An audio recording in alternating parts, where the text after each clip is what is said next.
Tell me about this juice is worth the squeeze thing. Yeah, it's comedy it's just kind of logistics. You have to do it to get better at it. Mm-hmm. It mostly takes place. It only takes place in the evening.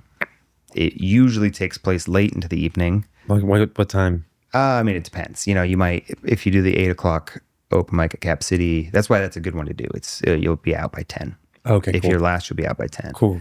But when I was really like young and in Austin and grinding and doing 3 open mics a night, I would stay at, Mr. Tramps on 183, a terrible bar, fine bar on 183. You hear that, Mr. Tramps? By the Target. Okay. They had an open mic there. By the Target on Olin Road? Yeah. Okay, yeah. It's not far from here. Yeah, it's just in the front. Okay. They had an open mic there. They probably still have an open mic there. But yeah, on a Wednesday night, that would be my 3rd open mic of the evening, and I would stay there until 2 a.m. Okay. And so you have to burn the candle at both ends.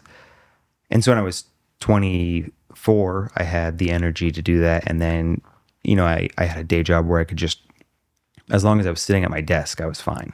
I didn't have to actually be working. I could just be at my desk. But it all catches up to you. And then, little burp, sorry. Then you end up being, 30, and it's like, okay, I can keep pushing in comedy for however long it takes.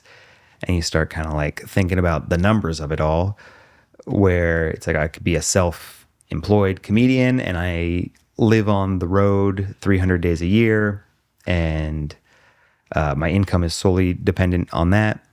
What about writing? You wanted to write a show. Yeah. Were you doing writing? Because isn't that one angle for folks is writing? Yeah, that's not easy either. And it's not like it should be easy, but it's just like, then there are angles to do for that. Like you pretty much have to move to Los Angeles, and the pandemic, that was more of an option for me. And then the pandemic to write scripts, happened. you got to go to LA.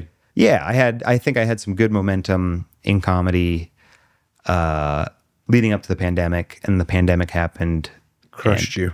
Didn't crush me, but it's like you spend 15 months doing other things. I spent the whole like lockdown portion of it living with my parents in Dallas and reconnecting and like kind of reevaluating priorities and what I want out of life.